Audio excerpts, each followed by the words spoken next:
Salut à toutes, c'est le commandant Tolric.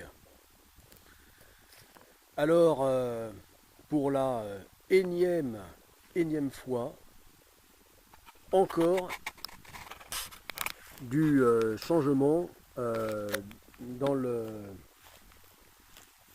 type de voilier en construction. Donc au tout départ, il était question que je construise lorsque j'ai acheté les plans de ce petit voilier océanique, il était question que je le construise dans sa version dériveur intégral. Puis ensuite j'étais passé à sa version quillard. Et puis pour revenir à la version dériveur intégral. Et pour maintenant revenir à la version quillard. Voilà. Donc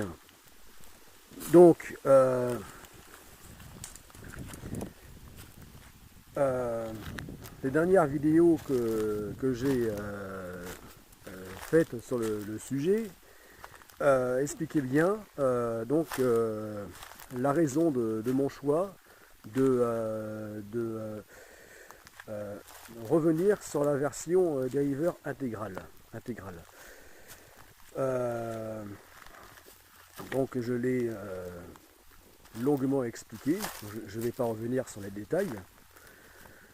En tout cas expliquer tant que j'ai pu, parce que ça n'est pas évident à piger, surtout pour les personnes ne connaissant rien au nautisme ou à la construction navale.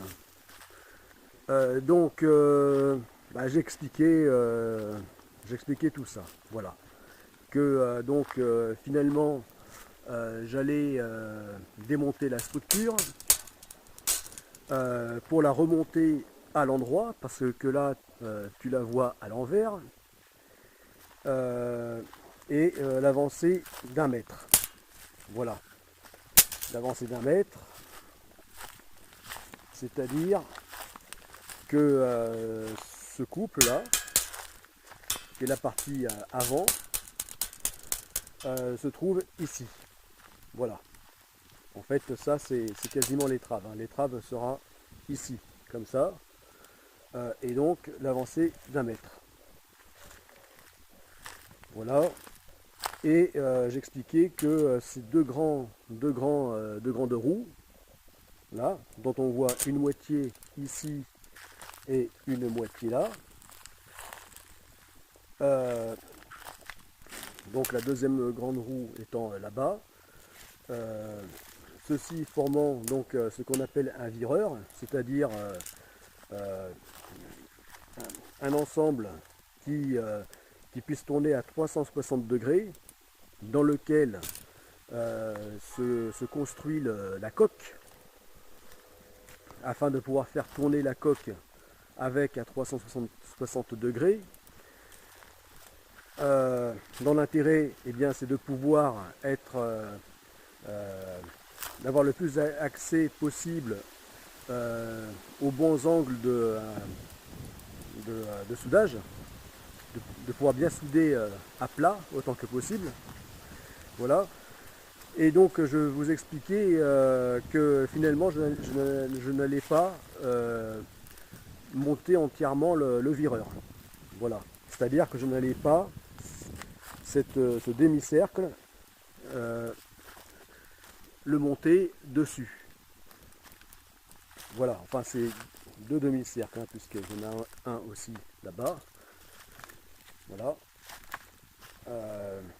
Voilà, donc je n'allais pas, comme il était prévu au départ, intégralement monter ces 2 roues, cette paire de grandes roues. Voilà.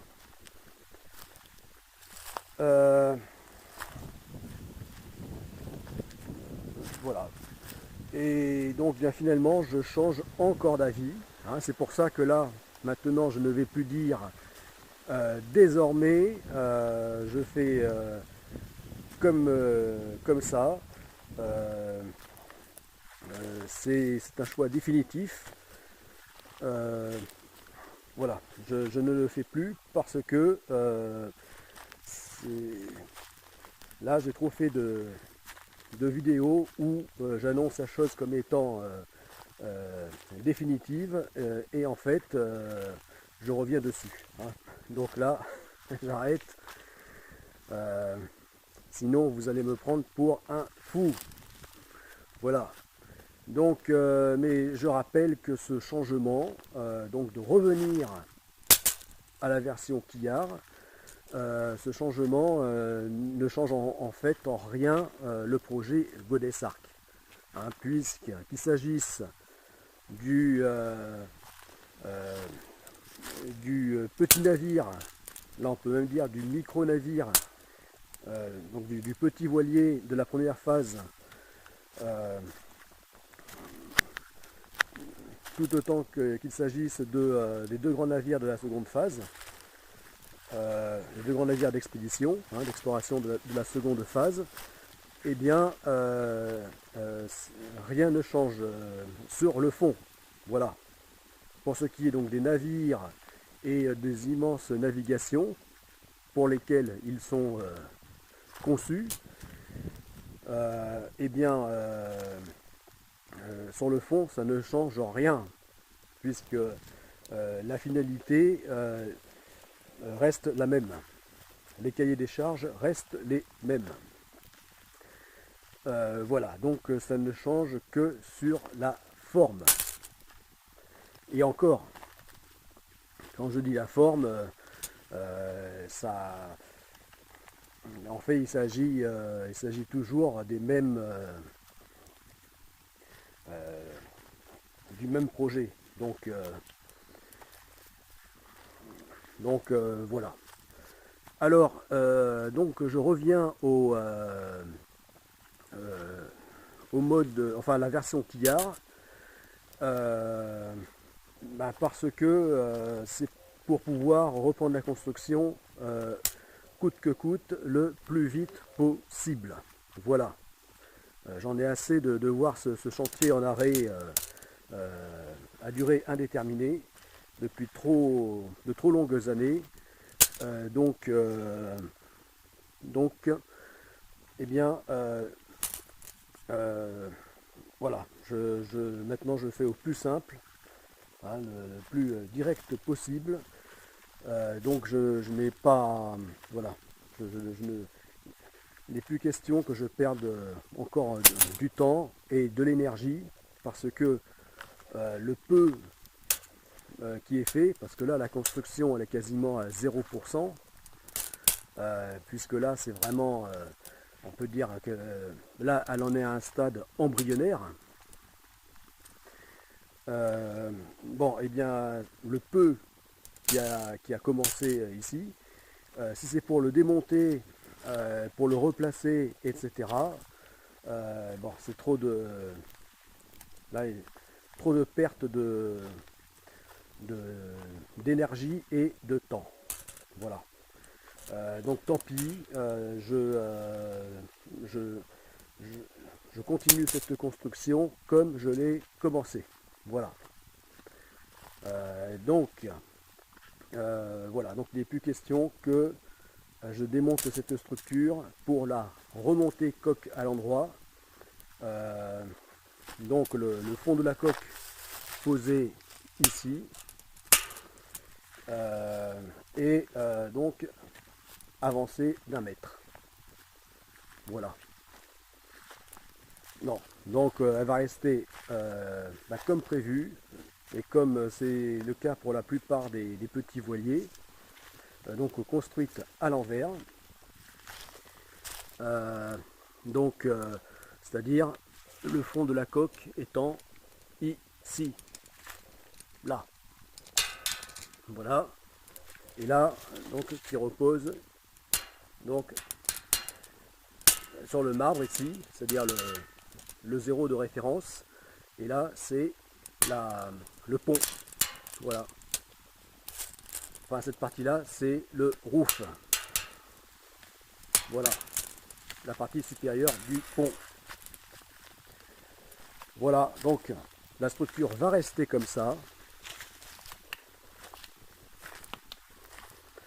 Voilà, donc ça c'est la partie arrière. Voilà, le dernier couple arrière. Donc bien, il ne sera plus avancé d'1 mètre. Voilà, il va rester comme tel pour la construction de la coque. Voilà.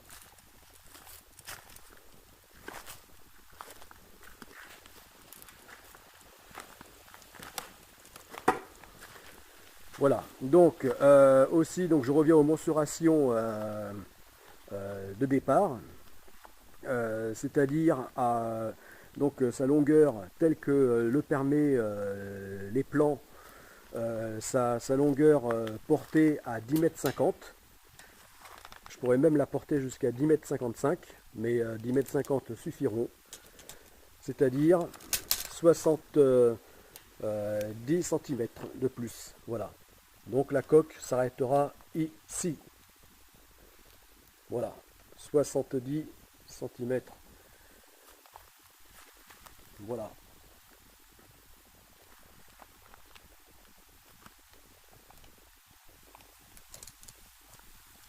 Voilà.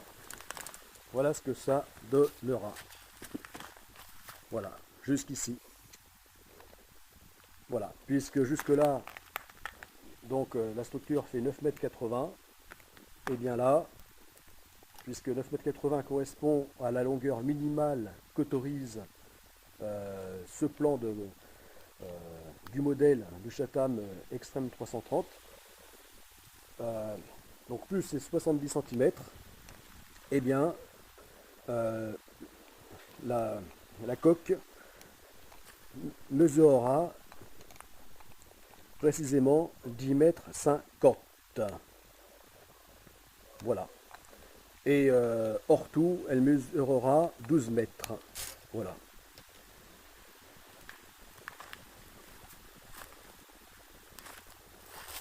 Voilà. Donc, ainsi, eh bien, ainsi, je vais pouvoir passer à la prochaine étape. Voilà, qui va être de poser le fer de quille. Voilà, donc je te montrerai tout ça, hein, je vous montrerai tout ça. Voilà, donc les prochains travaux, enfin du concret. Hein.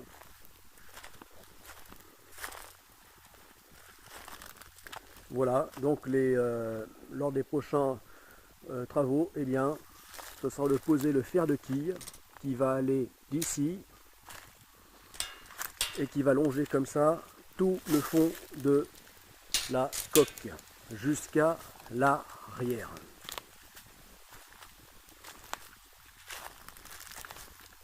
Voilà, ça sera donc la prochaine phase de travail à faire.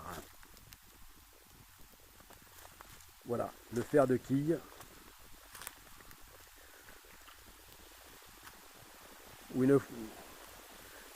Voilà, le fer de quille dans lequel viendra s'imbriquer la quille ici lorsque la coque sera terminée. Mais là, on y est encore très loin.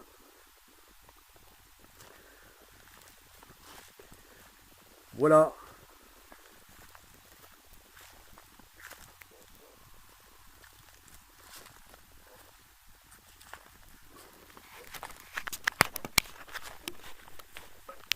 Bon, et bien, les amis du projet Godessarc, à plus!